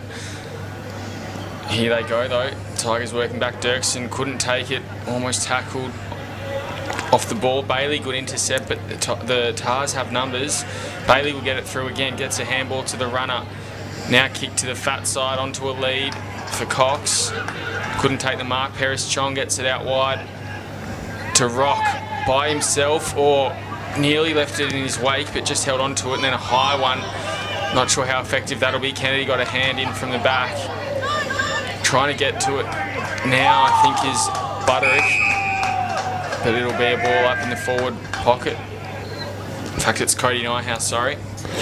Yeah, Barty stands up and hands the ball back to the umpire. Well, that's an interesting attempt in the ruck contest, but it's cleared away by Tars. Good tackle at ground level. The hand pass comes forward. Philo swoops on that, swings onto the left boot, kicks long inside forward 50. The players up high, pack of players, the ball spills out the back, and now a chance at ground level perhaps for Nightcliff as they keep working it forward. Eventually falls into the hands there of might have been Rock, but the kick was off target, hit the post and through for behind. 5 points the margin. Handy point, Stu. Could prove to be, I should say. Could be. A bit early to be calling those ones, Will, but Tars bring it away outside of defensive 50 at ground level. Picked up nicely by Kelly, who's just improved as the game's gone on. Got the hand pass forward in front of O'Day. Does cleverly to get round his opponent, chips in, and the pass is good and marked by Hutt. He hand passes long over the top, and gee, they've opened this up. Waratah, but coming in, Zach Sinnott into the open goal and just squirted it off into the goalpost. So a poster for both sides in the opening minutes of this quarter. Another handy point. Yeah, very good work on the turnover and the counter-attack again by Waratah. That's probably where you'd think they could get the win here. O'Day getting involved there, and I'm still willing him to get involved when he's on. He's electric and a really important part of this Waratah lineup, but yet to really do too much tonight. Here comes Rock on the Tigers rebound. Big strong tackle though, and stripped of it. Ball will go over the boundary line. Tars appealing for a free. Yeah, got a fair argument, I would have thought. Barty just laid the tackle, the ball spilled out, but it's out of bounds. It's a boundary throw in, and umpire Catherine Flynn will throw the ball in now as the rucksteady contest. Irvin reaches around the front, got his hand to the ball, but Bailey came in and chopped it off, but forced over the boundary line, and we'll have another go at the throw in. 3.5 minutes gone last quarter. You're watching AFL NT's coverage of live NTFL football in round 3 of the 24-25 season from the ruck contest. Tars first hands on the ball. Again, there's a free kick here for holding. and it's going to go Waratah's way, and O'Day having to go back over the mark. Chips backwards and across to Collis at half back. Collis again happy to chip in short and finds Barty. Barty thought about going left, decided the other option was better and kicks out wide, and it's a good kick, but the mark just spilled out there by Monty, who paddled it forward in the end, and big strong collision there. Tackle, but an illegal one, and it's Twycross who'll take the free kick. He's got a short option ahead. He'll go to him in Butterick. Drop the mark again. Just another simple mistake. Oh, and an absolute shocking kick there. Bailey couldn't pick it up, had to handball it through, and eventually Nightcliff away now. Rock on the outside. Plenty of time and space. Kicks it inside 50. Cox probably just worked out a position there by Barty, who did a very good job and spoils it over the boundary line. Yeah, plenty of action close to the boundary line. Seen plenty of stoppages in the opening 5 minutes of this final quarter. This time it's at the 50-metre line for Nightcliff as the big fella Pate wins the hit out, and then the hand pass to Philo. Philo long from outside 50, goes to the top of the goal square.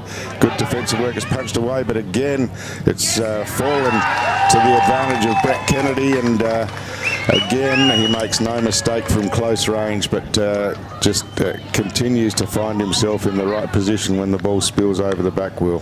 Fourth in the night, and equaliser for Nightcliff. We know he kicked 2 late last week, so he could be the spark again here for Nightcliff at home. Yeah, pretty handy night.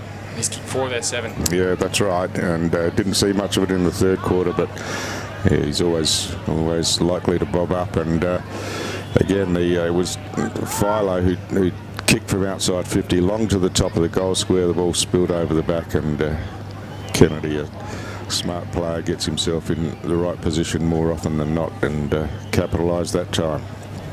Scores level as we approach 6.5 minutes in this final quarter. So from the bounce, Irvin taps it to himself basically, but couldn't control it in the end. Hand pass at ground level comes to Pake, and the ball just spilled out of his hands, but it was Lanyon in there doing the ground level work. As we have another stoppage here in the middle of the ground. Pake just puts it at the feet of Dirksen, who bats it forward, and now Nightcliff trying to work it through the hands. Scott, just a bit of zip, gets out the back. Well covered there by Carlin, who managed to smother the ball to the ground, and eventually it goes out and over the boundary line right at the Nightcliff coach's bench. Good work there from Rogers, probably out of position a little bit there, but didn't give up on the contest, and has helped put the Nightcliff player in a position where he had to kick it into the spoil and then offer to tackle himself. Here's Pake in the middle. Gee, big fella just working through a few, gets it to Lanyon, not a good handball though, wrapped up immediately. And we'll have a ball up on the wing. Pake having a pretty big impact in this one. Now comes out. Scott, I think it was, kicks it forward inside 50. Spills over the back. Kennedy in his lap. He'll roll around onto his right. No, tries to get through a tackle. Now snaps on goal, and he called it. He's good in these last quarters. He's already got 2 and extends the lead out by 6 points. His 5th of the night. Fantastic, wasn't it? Just had to work a bit harder for that one in a bit of traffic, but gee, did it really well. Was composed and knew where the goals were and banged it through again. Wow, it's a pretty impressive performance. 5 out of their 8 goals tonight. Yeah, absolutely. He definitely knows how to find them, and I think he's got a really good habit of, even when things don't go right in the forward line, getting the ball and outworking his opponent. Loves a good snap, as we've seen multiple times tonight. Yeah, well, you know, we saw that he really didn't feature in that third quarter after being at an important focal point in the first half, and he's bounced back in this last quarter and really dangerous. So I think there was a pull on the jumper there, and that was pretty obvious from our angle and from the umpires. So Bonner it is who will take the free kick in the middle of the ground. Nightcliff seemingly getting ahead in the arm wrestle that it is tonight. Now comes to the top of the 50, spills down, kick forward into a hand of a Waratah defender. And then I think it's Lanyon wrapped up again, who's getting his hands first to the ball, albeit uncleanly. Now kicked out there from Coghlan West. Carroll, he'll run onto it, tackled instantly there. Oh, great work from the Nightcliff defender there in Sean Hunter, just to neutralise the contest. Yeah, Hunter's had that job on Carroll all night, and it's been a pretty even contest, I think. But Hunter coming out on top that time with the defensive pressure. Another boundary throw in, this time in Tar's forward half, taken out of that ruck contest by Hutt. He gave it off to Sinnott. Sinnott goes in long towards the forward pocket. The ball spills over the back. There's a kick off the ground. There's a chance in the goal square for Tars, but ball just had a bit too much momentum on it as it went across the ground. Peris picks up. He kicks as he's tackled close to the boundary line, and it's gone over the boundary line, and I think it's gone over on the full. It's paid as... I think it might be paid, yeah, if not on the full, as not enough intention to keep it in. And looks like it might be Scott Carlin with the ball there. Very tight angle, might be just on his range as well. You can see his eyes just looking at options inside 50, or kicks into the man on the mark. That's probably not the one he was wanting. O'Day, he overran it as well, and Nightcliff get it out of there. Waratah, opportunity goes begging, bounces over the lot of them. Coming up and attacking the ball is Barty. He gets a handball out now. I think that's Cox. He kicks it forward. Top of the 50. Hutt just jumped a bit too early. Now comes out and snaps by Carroll on goal. Umpire made it work a little bit and through for a behind. Yeah, just a half opportunity missed there. It was a pretty difficult angle, but Carroll often will score that one, but Nightcliff the chance just to settle from defence as Brodie Philo directs a bit of traffic before he looks to bring the ball back into play. Margin less than a goal. Anything can happen from here. Philo goes a short one, makes sure of his target. He'll get it back now. Another one out wide. Happy to run and carry Nightcliff at the moment. Over the top. Gee, they could be away here again. Picking it up is Hunter. He's mainly played on half back tonight. Finds himself at half forward. Gets it to Robertson. He spins around one. Handballs through the legs. Little nutmeg. Paddles it inside. Not clean here. Might come back to burn them. Kira Noah tackled, and I think it'll be paid for a trip. Yeah, grabbed around the ankles, I think, in the end. He's been pretty good tonight, Kira Noah. He's done some important defensive actions back there, and generally has used the ball pretty well. This time just dumps it along the wing. Okay, he rolls around on his left. Damon running onto it. Oh, just caught out of position by an unlucky bounce.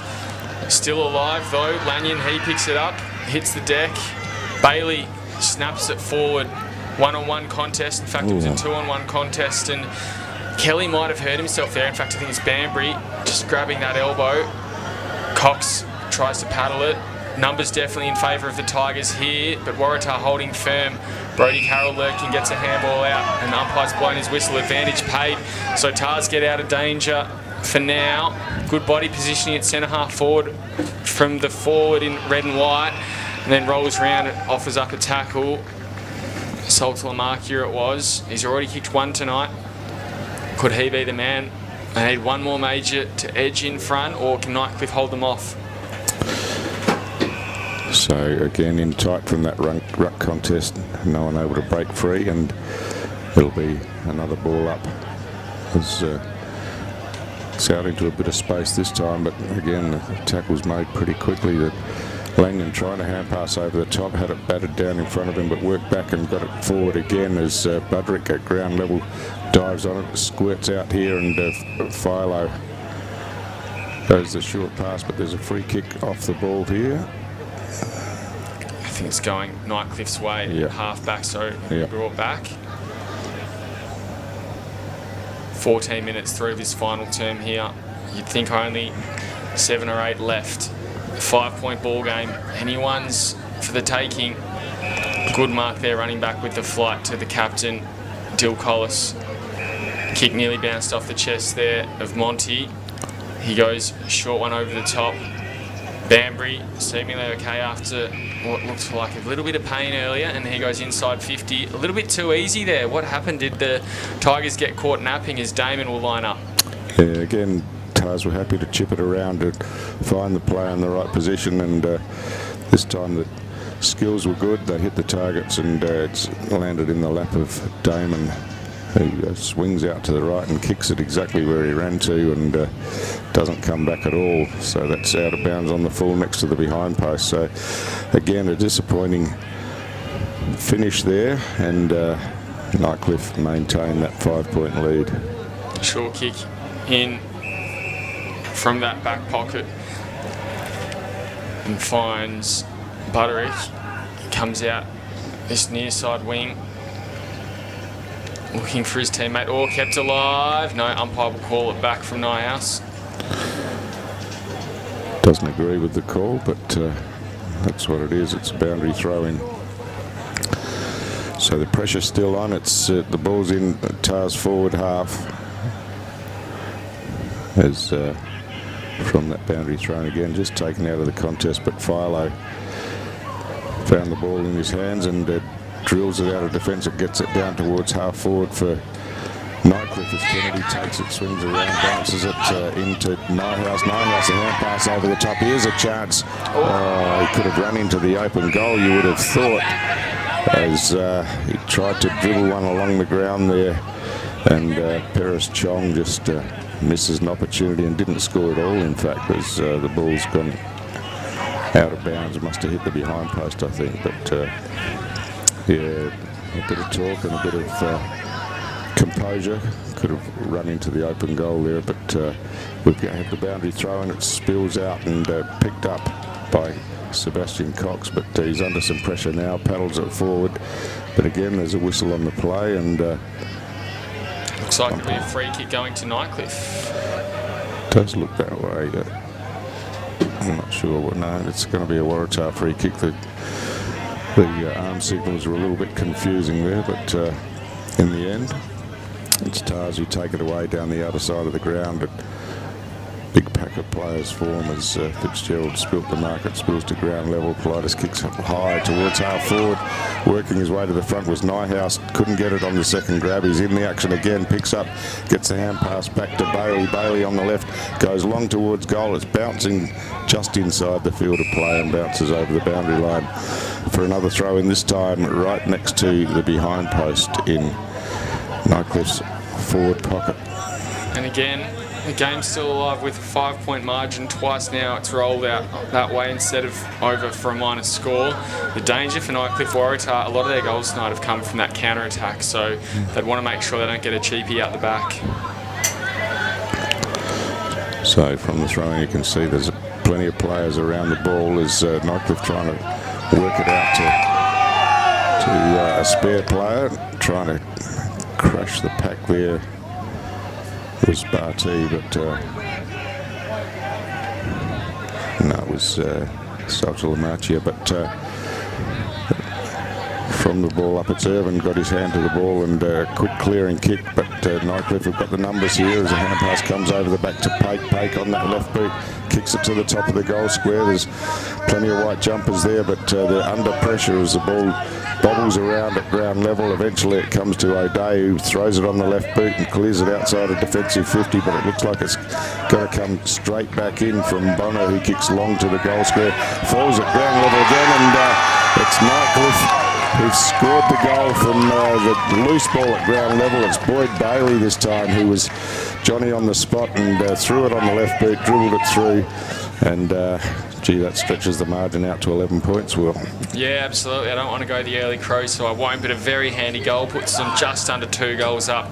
9-12-66. Nightcliff leading Waratah 8-7-55. You'd think only a couple of minutes left, and Yeah, Waratah just under a bit too much pressure so late in the game as well. Cracked and Nightcliff come through for an easy goal. Yeah, Nightcliff have scored the only 3 goals in this final quarter, and yeah, they look in a good position to take this game out as we tick past 19 minutes in the final quarter. But we've seen that Tars have been able to string them together earlier in the game, but really need to get their hands on the ball from this centre bounce, you would think, as bobbles around, and it's Philo who wins the clearance for Nightcliff. He's happy to bang it along inside forward 50. The ball bounces inside the forward 50 area, and Barty, strong out of defence, throws it on the boot, thumps it down the ground, but just straight into the waiting hands of Philo again, who's moves it quickly. He's got Bailey Edwards out in a bit of space at half forward, gets over the back on the bounce to him, and now he just settles down, finds a teammate inside forward 50 in some space, and that's Paris Chong, who's happy to take the mark and go back and take his full 30 seconds with the shot at goal here. So Calvin Paris Chong has hit the scoreboard a couple of times tonight, and just taking a bit of time off the clock here as he'll go back and take the set shot, be kicking from right on 50 here. Kick looks pretty good. He's got it just over the line, and his teammates on the goal line are celebrating, and now further up the field they all get around him, and you would think with a 17-point margin as we enter time on that Nightcliff are in a pretty comfortable position now. Yeah, Waratah really disappointing in this last quarter. Nightcliff have just made the most of their opportunities. Almost about time they had. They've probably had a few more throughout the night and just been a bit wasteful, and we saw around that 10 to 15 minute mark they had 3 which rolled over the boundary line, which could have been easily goals, but yeah, as we say, they've broken out to a 15-point lead now. A 17-point lead now. Yeah, pretty impressive performance in the end. They've soaked up the pressure and managed to hit the scoreboard in the last quarter. So Coach Lee Crossman would be pretty happy with this outcome, you would think, as Irvin gets up high, gets his hand to the ball, and again he's in there wrestling for it at ground level, but with him is his opposite number in big Alex Pake. Pake gets to the front, had an arm over the shoulder, I think, so that'll come back and be a Nightcliff free kick in the middle of the ground. Pake, not the most likely looking footballer, but gee, he's been effective tonight, hasn't he? He's been very good. Loves a good ruckman to base his team around Lee Crossman, and I think that's exactly what he's done, bringing Pake across from Palmerston. Cox, he now has it at high half forward.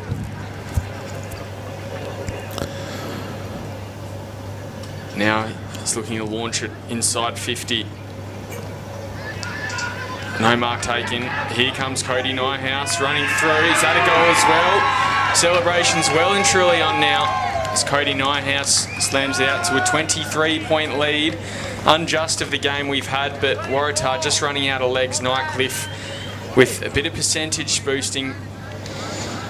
Yeah, interesting move for Nighthouse. I think he's started down back, but he's been thrown forward and just got involved in the contest a bit as much as anything. We're willing to give a contest, and this time gets on the end of one and gets rewarded. But yeah, really impressive final quarter here from Nightcliff as they kick away out to 23 points.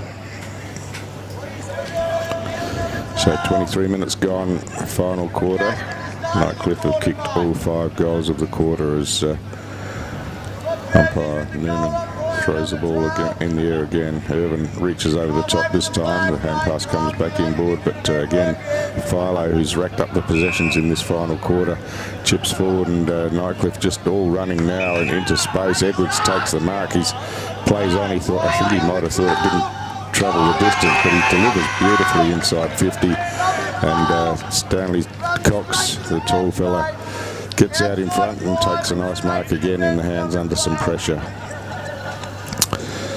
So Cox, an important player for Nightcliff. We saw last year he's having to be used in the ruck a fair bit, but having Big Pake in the side means that he can settle himself forward and be an important tall contributor down there, as I think that was the siren gone in the background, as Cox will have the set shot for goal.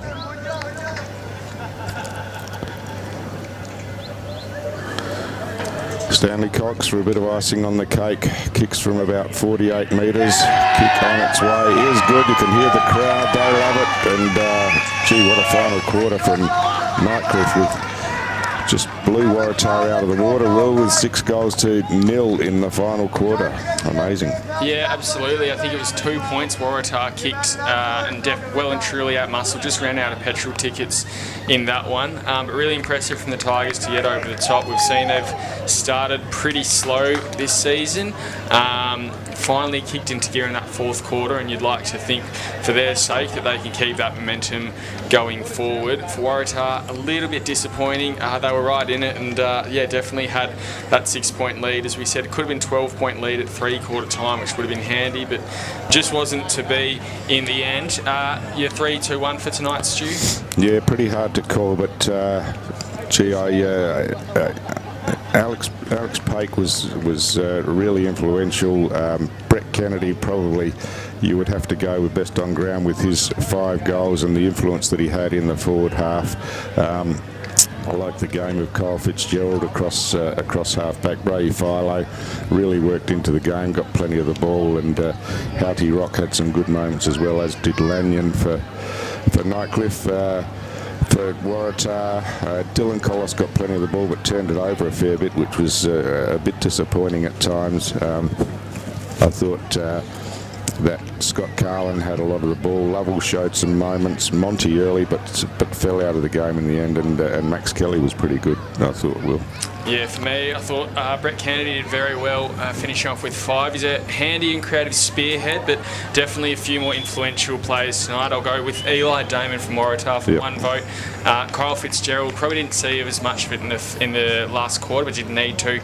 He was fantastic on half-back with 2 votes from me, and Alex Pake was best on ground for me. Just kept going. You say that he's not the most likely-looking footballer, but fantastic in the ruck and really good at ground level as well.